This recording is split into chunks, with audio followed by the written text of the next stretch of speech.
ભરૂચ જિલ્લાના વાગરા તાલુકા નજીક સ્થિત સાયખા જીઆઈડીસીમાં મોડી રાત્રે બનેલી બ્લાસ્ટની દુર્ઘટનામાં 3 લોકોના મોત થયા છે, જ્યારે 24 જેટલા ઇજાગ્રસ્ત થયા છે, જેમને તાત્કાલિક સારવાર માટે નજીકની હોસ્પિટલમાં ખસેડવામાં આવ્યા હતા।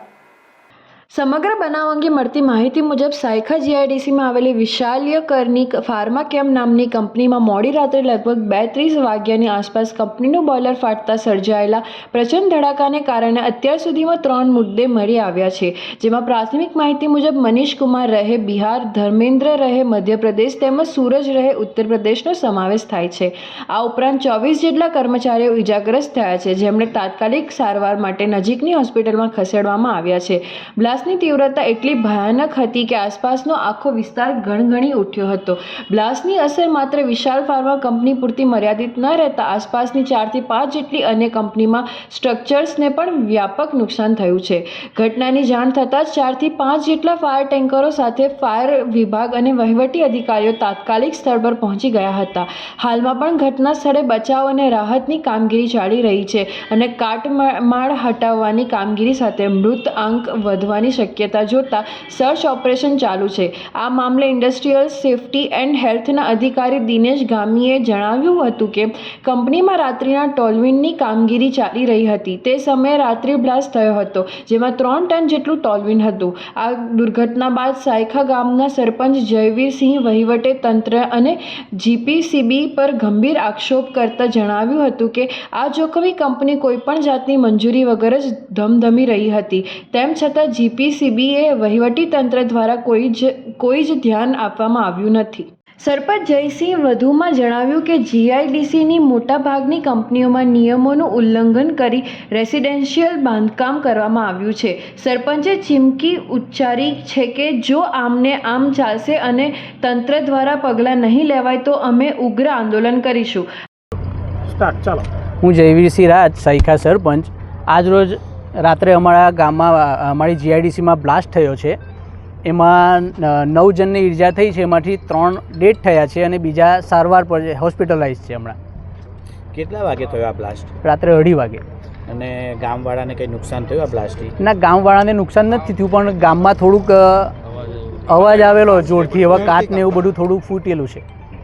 ને કેટલી આજુબાજુની કંપનીને કેટલી બીજી પણ કંઈ ઘણું નુકસાન થયું છે? આજુબાજુની 8 થી 10 કંપનીને એવું નુકસાન થયું છે, એના કાચને બધું તૂટી ગયેલું છે। તો તમે શું પ્રશાસન પાસે શું માંગણી કરો છો કે ગામના નાગરિકોની સુરક્ષા અને આ ઔદ્યોગિક બેદરકારીને લીધે ગામના નાગરિકોની સુવિધા માટે પહેલું તો જીપીસીપી અને આ લોકોએ તંત્રએ એની અંદર થવું પડશે।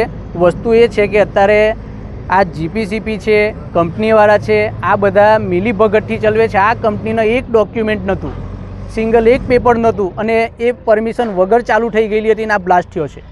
તો પરમિશન વગર સ્ટાર્ટ કેવી રીતના થઈ? તો તમે શું ઈચ્છો છો હવે પ્રશાસન પાસે? બસ આ જ વસ્તુ જો ચાલ્યા કરશે વાડે ઘડીએ તો અમારે ઉગ્ર આંદોલન કરવું પડશે। અહીંયા આગળ બીજું કંઈ નહીં, કલેક્ટર સાહેબને અમારે આવેદન આપવું પડશે। અમારે ગામ છોડીને જીઆઈડીસીમાં આવવું પડશે। હા, અંદર કે હજુ બોડીઓ ખરી અંદર?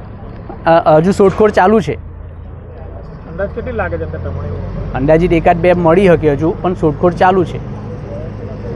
હમણાંની તમને એક વાત કરું કે જીપીસીબીના જે અધિકારીઓ આવી અને ખાલી 1-2 મિનિટનો એ લોકો સર્વે કરીને એ લોકો નીકળી ગયા। એ લોકોને અમે સવાલ પૂછવા કરતા હતા, પણ એ લોકો અમારો કોઈ પ્રકારનો જવાબ નથી આપ્યો। એ લોકોની બેદરકારીને લીધે અમારી એની ફળદ્રુપ જમીનો બગડી ગઈ છે, રસ્તા પર પાણી આવી ગયા છે અને એટલો બધો ગેસ અહીંયા આગળથી નીકળે જ ને કે ગામની અંદર 24 કલાકની અંદર લગભગ 15 કલાક માટે ગેસ ગામની અંદર રહે છે। હવે આટલી બધી અમે આ જીઆઈડીસીને અમારા સ્વાસ્થ્યના ભોગે અમે આ પ્રમાણે જીઆઈડીસી નહીં ચાલવા દઈએ, કારણ કે એટલી બધી બેદરકારી છે કે જેની વાત નહીં પૂછવામાં આવે। અમારા ગામની અંદર ઘણા પ્રસંગોની અંદર એવી ખરાબ હાલત થાય છે કે અમારે આજે પ્રસંગો ગામની અંદરથી બંધ કરીને ભરૂચ લઈ કરવા પડે છે। એટલે આટલી બધી ખરાબ બેદરકારીપૂર્વક અમે આ જીઆઈડીસીને હવેથી નહીં ચાલવા દઈએ। આજે બી 50% કંપનીની અંદર રેસિડન્સ બનાવ્યું છે આ લોકોએ। કંપનીઓની અંદર રેસિડન્સ છે, તો ફેક્ટરી ઇન્સ્પેક્ટર જીપીસીપી ના બધું કરે છું, તંત્ર જોતું નથી। અહીંયા આગળ આવે તો એ લોકો અહીંયા આગળ 1 વીકમાં 4 વાર આવે છે એ લોકો। તમે સરપંચ તરીકે શું ઈચ્છો છો કે આ બધું બંધ થવું જોઈએ કે નહીં? આ બધું બંધ થવું જોઈએ અને આ ટૂંક સમયની અંદર આ બધું બંધ નહીં થાય તો અમે ઉગ્ર આંદોલન કરીશું અહીંયા આગળથી સાયખા ગામથી। હાલમાં તંત્ર દ્વારા બોઇલર બ્લાસ્ટના કારણોની તપાસ શરૂ કરવામાં આવી રહી છે। તેમણે સરપંચ દ્વારા કરવામાં આવેલ ગંભીર આક્ષેપોની પણ તપાસ થવી જરૂરી છે। ઉલ્લેખનીય છે કે 2 મહિના અગાઉ પણ સાયખા જીઆઈડીસી વિસ્તારમાં આવેલી નેરોલેક પેન્ટ કંપનીમાં આગ લાગી હતી. આગના કારણે કંપનીમાંથી ધુમાડાના ગોટે ગોટા દૂર દૂર સુધી દેખાયા હતા. કામદારોએ જીવ બચાવવા માટે કંપનીમાંથી બહાર નીકળવાની ફરજ પાડી હતી. આસપાસની કંપનીઓના ફાયર ટેન્કરો તરત જ ઘટના સ્થળે પહોંચ્યા હતા. જીઆઈડીસીના રસ્તાઓ પર પડેલા મોટા ખાડાઓને કારણે ફાયર ટેન્કરોને કંપની સુધી પહોંચવામાં મુશ્કેલી પડી હતી. આના કારણે બચાવ કામગીરીમાં વિલંબન થયો હતો. હાય હીર. હાય. અરે કેમ શું થયું? તારા મોઢા પર કેમ 12 વાગ્યા છે? અરે જવા દે ને, કેટલી મહેનત કરીને મમ્મી માટે ડિનર સેટ લાવી અને મમ્મી કહે કે નકરું પ્લાસ્ટિક લઈને આવી છે, હવે એક્સચેન્જ કરાવીને સ્ટીલનું ડિનર સેટ લાવવા કહે છે. હા તો એમાં શું થયું? સ્ટીલનું લઈ આવો. અરે જવા દે ને, ક્યાંથી સ્ટીલનું લાવું? આજકાલ સ્ટીલના વાસણો ક્યાં સારા મળે છે? કાં તો એ કટાઈ જાય, ફાટી જાય કે છેલ્લે કઈ નહીં તો વળી જાય. હવે સ્ટીલના વાસણો નહીં ફાટે, વળે કે નહીં કટાય.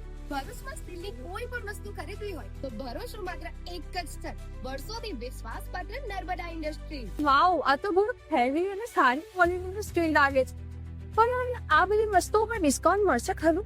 અરે આ બધી વસ્તુ તને હોલસેલ ભાવમાં મળી જશે. ભરૂચના બધા હોટેલ્સ વાળા, કેટરિંગ વાળા બધા અહીંથી જ વાસણો ખરીદે છે. માત્ર ભરૂચમાં જ નહીં પણ વિદેશમાં પણ નર્મદા ઇન્ડસ્ટ્રીના ટ્રાયપ્લાય વાસણોની ખૂબ જ માંગ છે. એટલે જ વિદેશમાં રહેતા લોકો વાસણો ખરીદવા માટે નર્મદા ઇન્ડસ્ટ્રીને જ પસંદ કરે છે. તો અમે તમારી શોપિંગ કરી લીધી છે. તમે ક્યારે આવી રહ્યા છો? Narmada industry phase 1 GIDC near Narmada Nagar Bharuch. For more information call on the given number.